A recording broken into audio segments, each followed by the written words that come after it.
I'm Lynne Sachs. I live in Brooklyn, New York. I grew up in Memphis, Tennessee, and so I'm a Southerner. I'm what they call the Mid-South, but it was quite Southern.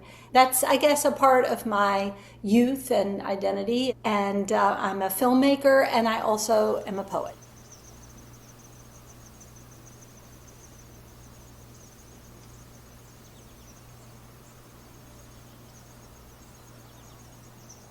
One film that's influenced a lot of people who work in the kind of experimental documentary mode is a film called Sans Soleil, which means sunless. I loved the introspection. I loved the diaristic part. I loved that it was both a bit of fiction, a bit of reality, and you didn't know where one began and one ended. And I love the kind of quotidian aspect of it, that he was probably traveling and thinking a lot about culture and politics, but he didn't try to like explain any of it. He just interpreted.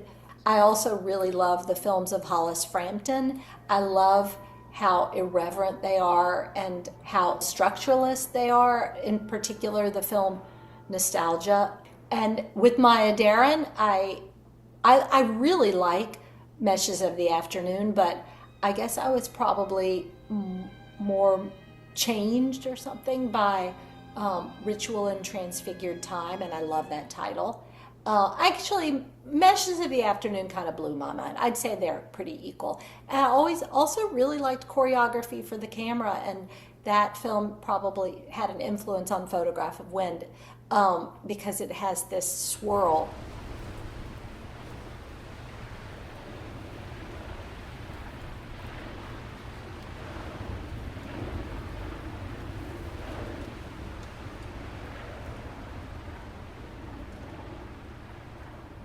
The thing is, I'll say about experimental film is that you're willing to literally experiment every time. And I find that when people approach their first filmmaking experience in a kind of more conventionally ambitious way, they look at the early work as a stepping stone or calling card to something more legitimate and more recognized in the mainstream. But if you see the excitement of the experiment, so you embrace the unknown in the same way that a scientist would.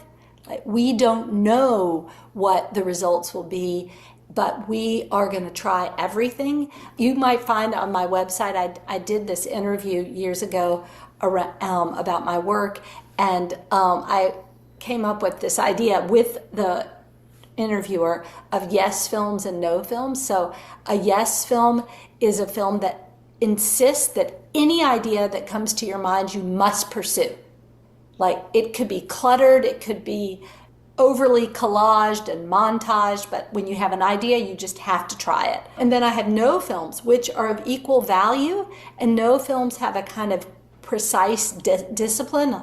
Like Photograph of Wind is kind of a no film, actually, because I had an idea and I executed it, and then I didn't do anything else in that film. So it's very discreet. Whereas my film, The House of Science, which is a collage film, and it's just jam-packed with like lots of references and writing and reenactments and like kind of play all the time. But one time I was at a film festival during the pandemic.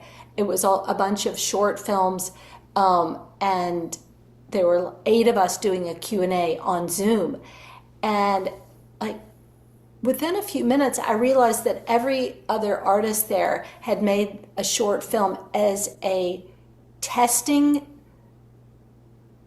place for making a real film, like a movie. But I think a short film is a movie. You know, it is a complete work that can be exhibited and can travel and can be shared around the world or in your garage or, you know, whatever. But I was really frustrated with that because I saw what the other people were doing is just kind of dismissive of the smaller practice. Like, what Jonas Mekas celebrated in his entire life was the smallness of the theater, the smallness of a print that you could hold in one hand, but that contained so much.